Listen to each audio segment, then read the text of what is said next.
Jadi gini Bang, artinya kalau yang teriak nggak cuma Abang, kalau yang lain mengeluhkan hal yang kurang lebih sama. Pemilu yang brutal, kos politiknya jauh lebih besar. Kalau tadi kan kita bolak-balik ngebahas soal Pak Jokowi. Nah sekarang kira-kira nggak ada urusannya dong sama Pak Jokowi kalau kos politiknya jadi lebih besar? Kalau ya ini kan dimulai dengan apa namanya, memilih presiden pun di banyak tempat, termasuk di tempat saya, ya. Saya tidak katakan 100%, ya. Tapi banyak yang dapat amplop 300.000, ya. Banyak ya, gede ya? Lumayan, bukan hanya lumayan, luar biasa itu. Karena biasanya untuk DPR RI itu nggak pakai duit, ya. Kalau di bawah mungkin, tapi DPR RI kalau dia apalagi incumbent, ya, apalagi dia memang membangun hubungan dengan masyarakat itu baik, tuh nggak perlu pakai duit-duitan, ya. Mungkin sekedar makan atau ganti ongkos itu cukup. Kalau sekarang karena pemilihan presiden aja pakai duit, lalu ada 1-2 partai yang datang dengan duit banyak, akhirnya kan ini mempengaruhi semua.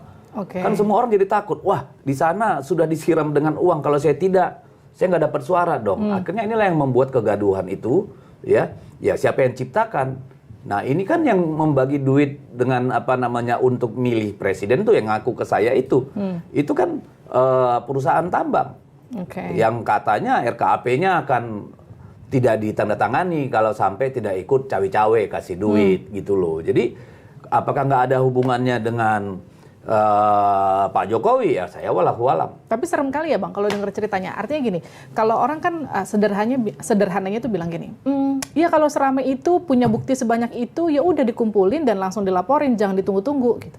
Kan kita ada mekanisme. Jadi harap juga dibedakan antara hak angket dengan hasil pemilu.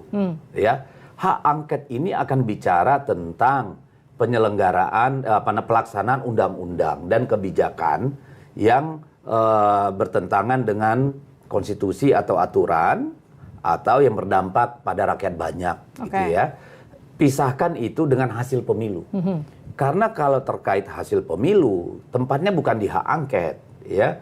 Kalau hasil pemilu itu jelas, ya, ada di KPU. Kalau pelanggaran-pelanggaran adanya di Bawaslu melalui Gakumdu. Kalau sengketa hasil itu ada di Mahkamah Konstitusi. Jadi hak angket ini tidak bicara itu. Kan kita sampai sekarang belum punya hasil pemilu. Ya, jadi hak angket ini melihat bagaimana pelaksanaan undang-undang. Banyak undang-undang yang perlu kita pertanyakan. Misalnya tadi undang-undang APBN, undang-undang keuangan negara, undang-undang ASN, undang-undang pemilu, undang-undang pemerintahan desa. Ya, banyak lagi termasuk apa namanya? Undang-undang yang berkaitan dengan netralitas aparat, misalnya. Itu kan banyak hal yang bisa diperiksa di situ. Termasuk mungkin undang-undang KPK.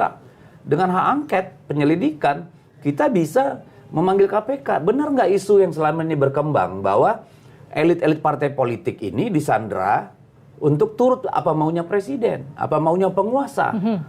Kalau KPK bilang tidak ada, nah kan terkonfirmasi bahwa tidak. Jangan jadi seperti sekarang gitu. Ini kan penting tidak hanya untuk kami ya di 03 atau di 01, tapi juga untuk 02 kan. Gini.